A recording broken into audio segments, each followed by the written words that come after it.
Tonight, Canadians navigating a tough labour market with skilled workers struggling to find jobs. Unemployment at its highest level in years. There's tens and thousands of more people who are looking for work that cannot find it. Newcomers and students shouldering much of the pain. Job market is too tight. The Canadian influencers allegedly at the center of a Russian interference investigation. Canadians were at the core of that operation. Examining the ethics of a life-saving liver transplant, who's eligible and who's left out. She would have done whatever it took. She wanted to live. And Afghan women singing in defiance of Taliban law. Plus, a monumental finish in Paris. It's exciting times. The games have been great. Team Canada on top of the podium as the Paralympics draw to a close. I'm really happy right now.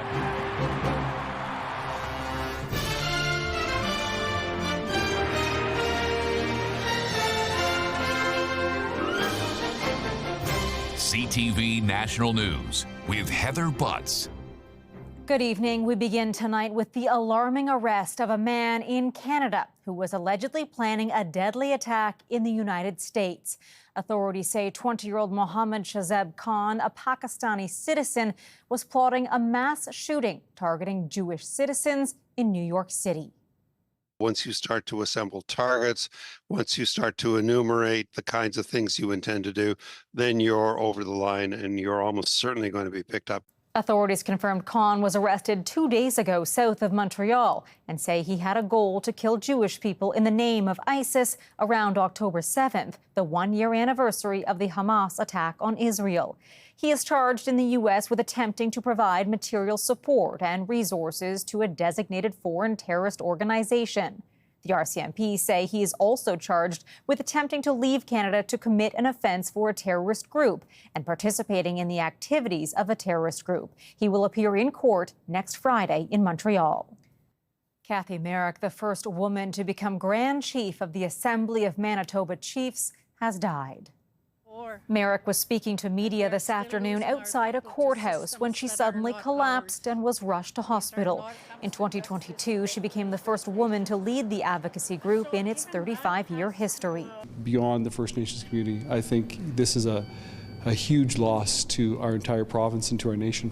Merrick has been an advocate for missing and murdered Indigenous women and girls, a prominent voice in calling for a search of the Prairie Green landfill, where the remains of 2 victims of serial killer Jeremy Skibitsky are believed to be. Winnipeg's premier says efforts to search the landfill and other initiatives will be rededicated in her honor.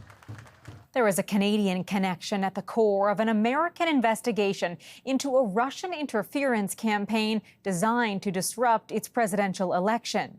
2 Russians are accused of directing a propaganda campaign and recruiting Quebec collaborators. CTV's Judy Trin reports. The news cycle has been absolutely insane lately. Canadian influencer Lauren Chen has hundreds of thousands of followers, but her channels have been taken off YouTube after allegations of Kremlin manipulation surfaced. On Wednesday, the U.S. Department of Justice charged 2 Russian media workers with money laundering and foreign interference, accusing them of meddling in the presidential election. An internal planning document created by the Kremlin states that as a goal of the campaign is securing Russia's preferred outcome in the election. Court documents reveal a covert operation. The Russians allegedly bankrolled a shell company believed to be Tenant Media and directed the owners to create content that supported Donald Trump and to sow discord. Tenant was started by Chen and her husband Liam Donovan. The couple have a registered company in Hudson, Quebec, and have hired other right-wing influencers. I'm asking Canadians, will you comply if there's another lockdown? Among them, fellow Canadian Lauren Southern, who has railed against COVID measures, immigrants, and trans rights. According to the indictment, the Russians put more than $9.3 million into this propaganda project, some of which was paid to a Canadian company and deposited in a Canadian bank account. This expert in Russian politics is calling on the RCMP to investigate. They also need to be looking at it to hold those individuals to account, the morally corrupt individuals who so willingly take money from a foreign government, an authoritarian foreign government, and collaborate with them. In a statement, Public Safety Minister Dominic LeBlanc says Canadians illegally assisting Russia's attempts to use disinformation will face the full force of law. Neither Lauren Chen, her husband, nor Lauren Southern are named in this indictment. They also have not been charged, and the Mounties won't say if they've opened an investigation. Heather. All right, Judy, thank you. Former Headley frontman Jacob Hoggard is seeking permission to appeal his sexual assault conviction to the Supreme Court of Canada. CTV News has learned that Hoggard is seeking bail as he waits for the High Court to decide whether it will hear his case. This comes less than a month after a panel of 3 Ontario appeal judges upheld Hoggard's conviction from June 2022. At that time, a jury found Hoggard guilty of raping an Ottawa woman in a Toronto hotel room in 2016. A growing number of people in this country are unable to find work, with unemployment numbers now reaching levels we've not seen in years. The national unemployment rate was 6.6% in August, up from 6.4% in July. CTV's Adrian Gobriel has more. The number of people searching for a job in Canada is on the rise. Please contact this employer. It's a reality that employment coach Selena Manzano is faced with every day at this publicly funded job center. It's gone up 100%. The people coming to see you are getting older as well. We're getting a lot of clients that are retired. They're 70 years old or plus, and they're looking for part-time because they cannot live off their pension. The summer job market also presented serious challenges for students, with their unemployment rate rising to the highest level since the summer of 2012. The bottom line is there's tens and thousands of more people who are looking for work that cannot find it. Canada added 22,000 jobs in August, though the country's population grew by more than 240,000 in the first quarter of this year. When you couple that with the explosive population growth that we're dealing with, it just doesn't cut it. There is a lot of employers that are going to be there. New Canadian Amaranath Adavana has been searching for a job in healthcare since he arrived in Canada 12 months ago. I don't know if it's because of my international background or it's just because it's just too tight, like the job market is too tight. It's tough. While the average is sitting at 6.6%, the levels of unemployment fluctuates depending on where you live in the country.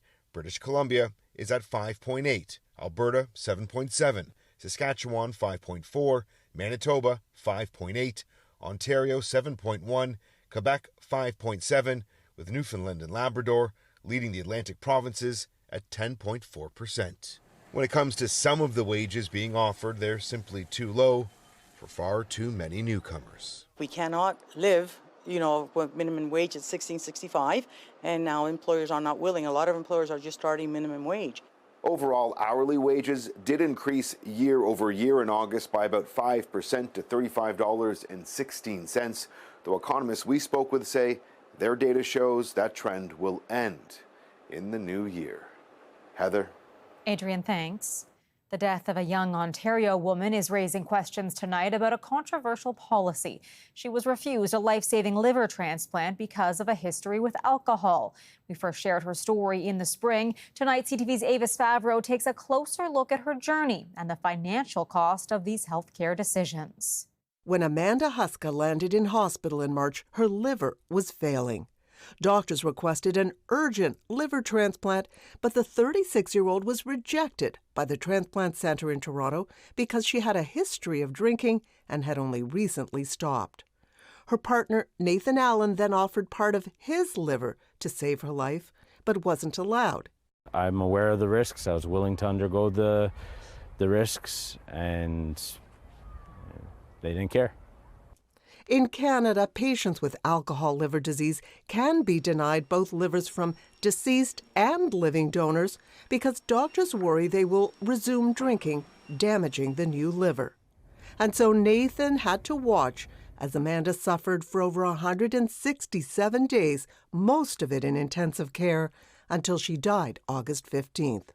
Unbelievably unbearable. It's basically like a human being disintegrating before your eyes. The estimated cost of her protracted hospital stay is well over $450,000. The cost of a liver transplant ranges from about $70,000 to $100,000. It's a shame that so much money was spent keeping her alive under such horrendous circumstances and putting her family and her partner under such stress when the remedy was a lot cheaper and could have happened much, much sooner. After first profiling Amanda's story in May, CTV News heard from other Canadian families who say they too had to watch their loved one slowly die after being refused a liver transplant because of their prior alcohol use. But donor livers are rare, say doctors, with hard choices needed on who should get them. We want to ensure that we make the best use of that gift as possible, and we want to keep that gift alive and functioning for as long as possible. The Transplant Centre responded to CTV. We are unable to comment on the specifics of this case due to patient privacy. She would have done whatever it took. She wanted to live. Nathan and others are now considering a legal challenge to what they say are guidelines that discriminate against those with alcohol addiction, hoping to avoid other tragedies like Amanda's. Avis Favreau, CTV News, Toronto. A 14-year-old girl is facing new charges tonight after a student was set on fire at a Saskatoon high school. The victim remains in serious condition, and as CTV's Alison Bamford explains, the assault has left the entire school community on edge. We were obviously scared and like shocked because that just happened in front of us. Calling 911 is not what Lexi Sparvier expected to do during her first week in high school. The grade 9 student says she saw it all, a 15-year-old girl set on fire in front of her at school. There was just a lot of smoke, and the teachers were trying to pat her down so the fire wouldn't spread anymore. The accused, a 14-year-old student, made her first court appearance this morning, charged with attempted murder, aggravated assault, and arson. Still unclear if the students knew each other or why the victim was targeted. She's a sweet girl, never done anything wrong, always kept to herself, did not deserve this. Outside Saskatoon's Evan Hardy Collegiate today, a stark contrast to yesterday's ringing sirens. Signs of support for the victim, who was airlifted to Edmonton in serious condition. Inside the school, now quiet. Classes canceled for a second day as shock continues to grip the neighborhood. This is totally unacceptable. It's just eye-opening, I guess, to realize that no matter what you do as a parent, that your children can encounter circumstances where you're unable to keep them safe. The school division has canceled classes for Monday to continue offering counseling for those who need it. Those supports will also be available over the weekend as staff and students try to make sense of what happened. Alison Bamford, CTV News, Regina. A terrifying morning for parents dropping their kids off at a daycare in Richmond, BC, as an intruder tried to break into the center with 20 children inside. There is a guy trying to enter here in the daycare. Please send a help here for us. Parents could be heard calling police for help as the man tried to break through the front door. He eventually gained access to the center through a back door before police arrived and took him into custody. There were no injuries, and Richmond RCMP are calling it a random incident. The teenager accused in a shooting rampage that killed 4 people and wounded 9 others at a high school in Georgia will remain in custody, along with his father. All right, good morning, sir. Are you Mr. Colt Gray? Yes, sir. The families of some of the victims were in the courtroom as the pair made their first appearances separately. 14-year-old Colt Gray is charged with 4 counts of murder and faces life in prison. His father, 54-year-old Colin Gray, is accused of allowing his son to have access to a rifle while knowing the teen was a threat to himself and others. The father and son are due back in court in December. To New York City now, where a judge has delayed Donald Trump's sentencing in his hush money case until after the U.S. presidential election. Trump was scheduled to be sentenced on September 18th, but today a judge agreed to postpone it until late November, meaning voters will cast their ballots without knowing if the Republican nominee is going to jail. Trump's lawyers are also asking a federal appeals court to overturn a $5 million verdict, finding him liable for sexually assaulting and defaming writer E. Jean Carroll. Coming up, the cost of filling up is going down. most consumers, whether they realize it or not, have been saving, anywhere from $100 to $200 this year. What's fueling the slump at the pump? Plus, Afghan women speaking out and singing out in defiance.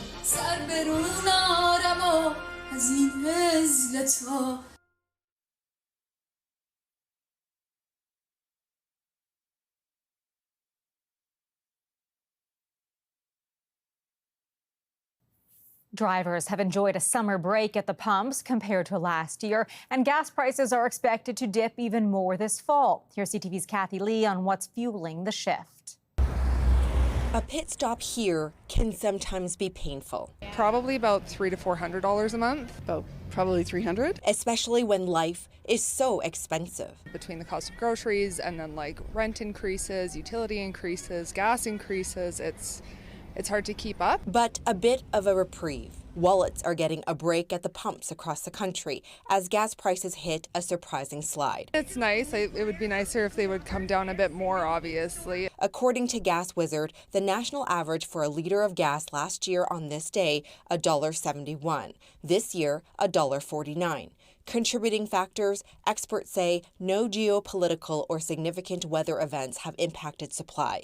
Energy markets aren't convinced there's a surge in demand, nor are they concerned about supply and the dropping price of oil. Crude prices are almost down $20 a barrel year over year. Those low prices may not have an immediate impact on jobs and the economy, but they will be watching with heightened certainty, scrutiny in the oil and gas industry, as they are in the federal and provincial governments, because they have a big impact on the royalties and the revenues flowing in to federal and provincial. But for now, drivers can just enjoy those savings because they may be short-lived. In Atlantic Canada, where they're using heating oil, and in Alberta, where we're using natural gas to fuel a lot of our homes, this is the type of thing that whatever reprieve you're getting now might very easily be clawed back in an early winter if it comes in October, November. Experts say gas prices should stay low over the next couple of days, but warn prices could shoot up again down the road.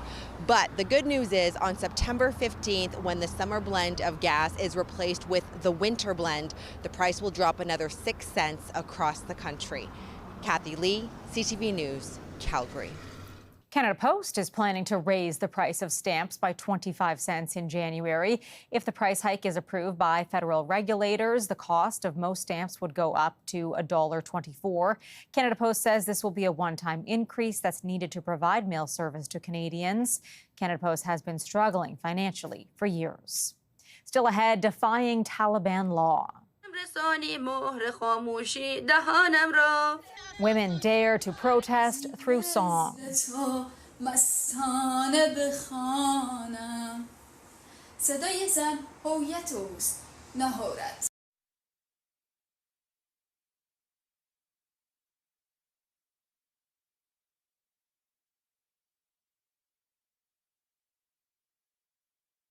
Afghan women have turned to social media, posting videos of themselves singing in a defiant response to the Taliban's latest restrictive laws. Women, both inside and outside the country, hope the world will hear their fight against being silenced. CTV's Quebec Bureau Chief Geneviève Beauchemin met with some who are speaking out. A woman in Kabul sings, "You made me a prisoner in my home for the crime of being a woman." Every word and every note of that is a brazen act of defiance against the Taliban. It issued a decree banning women from singing, reading, being heard outside their homes. More power for the Taliban's Minister of Virtue and Vice to erase traces of women from public life, say advocates. They are alive, but it's just breathing, and there is nothing beyond that. The Calgary-based nonprofit Right to Learn Afghanistan says women fear the world is ignoring their pleas as they are stripped of their rights. They feel completely left alone in their fight for freedom and for safety. The voices of women risking Taliban retribution by posting online in protest do echo in the hearts of those who fled Afghanistan for Canada. She gave a message. Akayaref is the founder and president of the Afghan Women's Centre of Montreal, a nonprofit empowering socially isolated immigrant women. It also offers support to those reeling from the plight of women back home. It's kind of like a prison for them. It's not easy. They just did their lost. They don't know what to do. Aref was a physics and math teacher at a high school for girls in Kabul and eventually a principal. Oh, yes. I bought a book to teach them. After the Taliban takeover, she called on connections in her homeland. That's me, Hanan. And set up and supports 3 schools for girls and an orphan center. More than 120 Afghan girls learn math, languages, and religion. One lady created a school in the living room, no chair, no board, but sit down on the floor and they are studying. Those working to open small windows onto the world for Afghan women say they want the world to lend an ear to their voices and to lend a hand.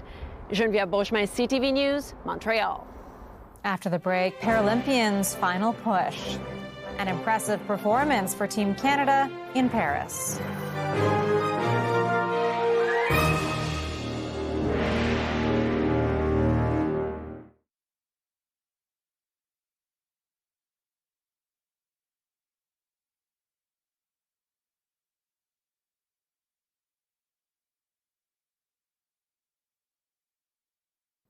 The Canadian Paralympic team is going out golden in Paris. A powerful finish on the podium capped off a record-breaking showing on the world stage. CTV's Andrew Johnson has some of the highlights. A golden Friday kicked off for Canada in the pool. Sebastian Massaby, the 19-year-old from Surrey, BC, set a new world record in the S4 50-meter freestyle swim. Massaby has cerebral palsy affecting his left side, his new global mark set in his first Paralympic Games. Not to be outdone, 35-year-old wheelchair racer Cody Forney from Victoria, BC, claimed his second gold of the Games today, setting a new Paralympic record in the 100-meter. That lifted Canada to 23 medals in Paris, 2 better than Tokyo. This is what it's all about for us. It's exciting times. The games have been great. Also today, silver for 25-year-old Toronto discus thrower Jesse Zasu, capping an incredible 48 hours for Canadian athletes. I'm really happy right now, yeah. Didn't get much sleep last night. Just lots of thoughts and emotions going through. Quebec's Brent Lakatos, at 44 years of age, outraced his opponents to win the second gold medal of his long career. And 28-year-old Aurélie Rivard of Quebec won her 3rd consecutive Paralympic gold in the pool. The medal flurry in the final days of the Games is a thrill for advocates back home. It's huge because, let's be practical about it for a moment. Medals mean money, more money into the program from On the Podium. And more interest from young Canadians with disabilities hungry to compete. Young Paralympians see the performance of our athletes at the Games. That's inspiring, and that gets more and more of them involved and excited. Canada may still add to its medal haul. The final weekend of competition in Paris will be highlighted by both the men's and women's wheelchair basketball teams tipping off for bronze before the closing ceremony Sunday. Andrew Johnson, CTV News, Vancouver. Another chance to top up that medal count. That is our newscast for this Friday night. I'm Heather Butts. For all of us at CTV National News, thank you for watching. Good night, and I'll see you again tomorrow.